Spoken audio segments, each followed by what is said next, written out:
तो आज का जो हमारा शेयर रहने वाला है वो है भारत पेट्रोलियम कॉर्पोरेशन लिमिटेड यानी कि BPCL शॉर्ट फॉर्म में। और शेयर ने क्या बेहतरीन तेज़ी दिखा रहा है। आज इस सिंगल डे पे 3% की तेज़ी थी। और वही 5 दिन की बात कर ले तो शेयर ने 6.98%, एक महीने की बात कर ले तो 7.63%, 6 महीने की बात कर ले तो 14% का रिटर्न है। वही एक साल की बात कर ले तो यहाँ पे 21% का रिटर्न निचले स्तर से कंपनी ने बना के दिया है। बहुत ही बेहतरीन रिटर्न और कंटिन्यूसली भाग रहा है।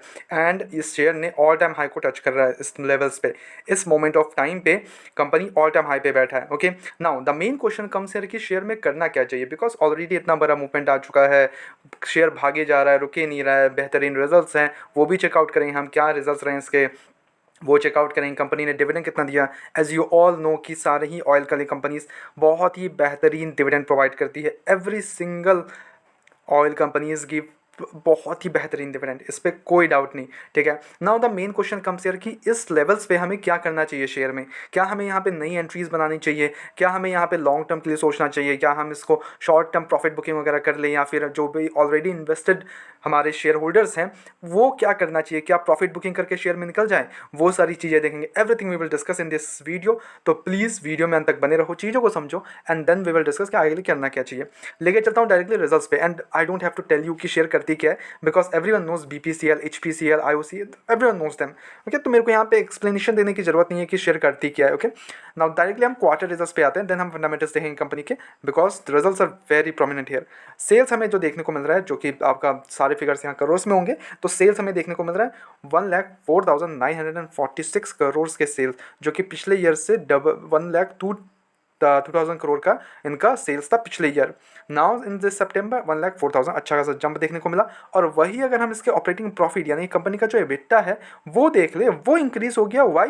Because of the less in expenses. Expenses कम हो गए कंपनी के, जो कि पिछले ईयर कम ज़्यादा था कंपैरिजन टू दिस क्वार्टर। इनके जो भी सेल्स थे वो इंक्रीज हुए हैं बट एक्सपेंसेस कम हो गए, जिसके कारण जो ऑपरेटिंग प्रॉफिट है कंपनी का वो बहुत बेहतरीन हो गया है। 4,517 करोड़ से इंक्रीज होकर 9,761 करोड़ हो गया है। और वही अगर ऑपरेटिंग मार्जिन तो देख लें, वो 4% से इंक्रीज होकर 9% हो गया, यानी कि यहाँ पे बढ़ गया है इनका operating margin, which is a great sign, बहुत बढ़िया साइन है ये एक्चुअली। अदर इनकम देख ले तो वो 1,375 करोड़ हुआ, जिसके कारण जो प्रॉफिट बिफोर टैक्स कंपनी का निकल के आता है वो है 3,094 करोड़ से इंक्रीज होकर 8,345।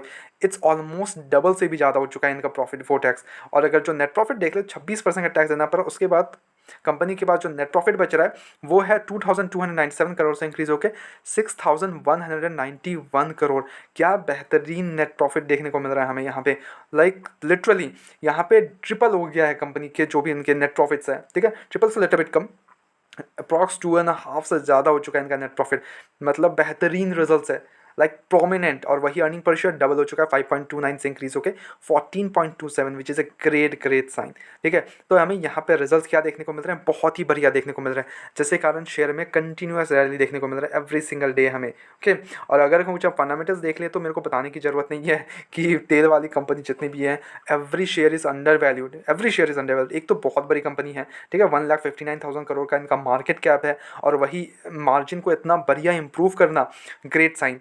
ठीक है, बट स्टॉक का पी देख ले तो अभी भी 7.40 का, which is literally industry P से मतलब कुछ भी नहीं है, बहुत बेहतरीन अभी भी अंडर वैल्यूड शेयर देखने को मिल रहा है। ओके, डेप्ट देख ले तो 59,000 करोड़ का डेप्ट है, जो कि डेप्ट इक्विटी बनाता है 0.56। और वही बैलेंस शीट में चेकआउट करें तो कंपनी के पास 89,000 करोड़ का रिजर्व्स पड़ा हुआ है कंपनी के पास, मतलब बेहतरीन।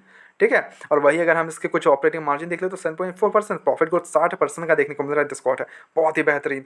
इन्वेस्टर्स का भरोसा देख ले तो मेरे को बताने की जरूरत नहीं है कि एफआईएस और डीएस का क्या स्टेक रहने वाला है यहाँ पे। सी प्रमोटर्स के पास यहाँ पे 52% का स्टेक है, प्रीटी ग्रेट। एफआईएस और डीएस के पास देख ले तो 16% का स्टेक यहाँ पे एफआईएस के पास है, डीएस के पास 21% का स्टेक है, गवर्नमेंट के पास 0.94% का स्टेक है, पब्लिक के पास यहाँ पे 8.25% का ओनली एंड ओनली स्टेक है, बहुत कम स्टेक पब्लिक लेके बैठी है। नाउ हमें शेयर के लिए करना क्या चाहिए आगे के लिए, पॉइंट्स में उठाते हैं इसको। ठीक है, अगर आप फ्रेश एंट्री लेना चाहते हो यहाँ पे तो आई वुड से कि देखो डिविडेंड्स वगैरह के लिए ये सारे शेयर जो होते हैं, जो भी आपके तेल वाली कंपनीज है, वो आप ऐसा कर सकते हो कि आप डिविडेंड्स के लिए जा सकते हो। ठीक है, बिकॉज ये शेयर्स डूबने तो होने वाला हो नहीं, ठीक है। तो यहाँ पे हमें डिविडेंड्स वगैरह के लिए ये हो गई, कोल इंडिया हो गया, IOCL and then BPCL, HPCL हो गए हैं। तो ये सारी कंपनीज आप डिविडेंड के तौर पे आप अपनी इसको जमा कर सकते हो शेयर्स को as a longer period of time के लिए, ठीक है। जितना आप FDs वगैरह में इन्वेस्ट करते हो या फिर आप RDs वगैरह एवरीथिंग जहाँ पे आप डालते हो म्यूचुअल फंड्स वगैरह छोड़ के, उनमें जितना आप डालते हो वो यहाँ पे अगर आप डालोगे तो अप्रॉक्स यहाँ पे रिटर्न्स के साथ डिविडेंड यील्ड 2% का यहाँ पे डिविडेंड यील्ड भी मिल जाता है। तो सोच लो कि आप 1 लाख 1.5 लाख डाल दिए हो, या फिर कुछ है आपको एक बोनस वगैरह मिल गया एंड यू वांट कि लाइक ओके ठीक है मैंने इस पर डाल रहा हूँ जहाँ पे मेरे को डिविडेंड्स वगैरह भी मिल जाएंगे। तो ये सारी कंपनीज हैं, ओके। तो ये ओनली सजेशंस है, ठीक है। तो डोंट ठीक है, आप ये मत सोचना कि आप जाके बैठ जाओ या अंदर डिविडेंड मिलता रहेगा, नहीं, कुछ कुछ टाइम पे मिलता है, कभी कभार ही मिलता है। हर क्वार्टर्स में बढ़िया डिविडेंड रहता है, इस पर कोई डाउट नहीं है, ठीक है। इस पर कोई भी डाउट नहीं है, बहुत बेहतरीन डिविडेंड देती है इन चारों ही कंपनी। कोल इंडिया हो गया आपका, वेदांता हो गया, देन BPCL, HPCL, IOCL, ये सारी कंपनीज बहुत बेहतरीन डिविडेंड देती है, इस पर कोई डाउट नहीं। डिविडेंड पर्सपेक्टिव से आप जा सकते हो शेयर में। अगर आपको लॉन्गर पर्सपेक्टिव है कंपनी पे तो नो डाउट बहुत बेहतरीन है। अगर आपका शॉर्ट टर्म है कि आपको 1 साल के लिए पैसा डालना, आपको पैसा बढ़िया बढ़ने वाला है, तो I would not suggest this kind of shares. ये सारे शेयर्स हमें बस लॉन्ग टर्म पर्सपेक्टिव से रखने हैं कि लाइक ओके ठीक है, आज हमें 5 to 10 ईयर्स के लिए हम शेयर में बैठे हैं, आराम से डिविडेंड्स मिल रहा है, हर साल डिविडेंड्स मिल रहे हैं, हम हर महीने कुछ डाल रहे हैं शेयर पे। 2,000 के शेयर्स खरीदिए, हर महीने 4,000 10,000 के शेयर्स हर महीने हम खरीद रहे हैं, इंक्रीज़ करते जा रहे हैं share, number of shares increase करते जा रहे हैं, बेहतरीन डिविडेंड्स वगैरह मिलेगा, तो उस परस्पेक्टिव जा सकते हो शेयर में, ठीक है। और अगर आप ऑलरेडी इन्वेस्टेड हो अभी के लिए तो देखो बहुत बेहतरीन रिटर्न मिल चुका है। अगर आपको और थोड़ा सा बैठना है तो go head, but I would suggest कि थोड़ा सा प्रॉफिट बुकिंग वगैरह कर लो। अगर आपका लॉन्ग टर्म परस्पेक्टिव से आपने छोड़ा है कि डिविडेंड वगैरह के तौर पर खरीदा है, तब बेचने की कोई बात ही नहीं बनती इसमें, ठीक है। बाय द वे कोई भी बाय एंड सेल कमीशन मेरी तरफ से कोई भी बिल्कुल नहीं है, ओनली सजेशन है। अपने एजुकेशन पर्पस के तौर पे वीडियो को देखो, go head your own research as well and then make the investments. Blindly किसी भी इन्वेस्ट करके इन्वेस्टमेंट ना करें, ठीक है। मिलता है नेक्स्ट वीडियोस में।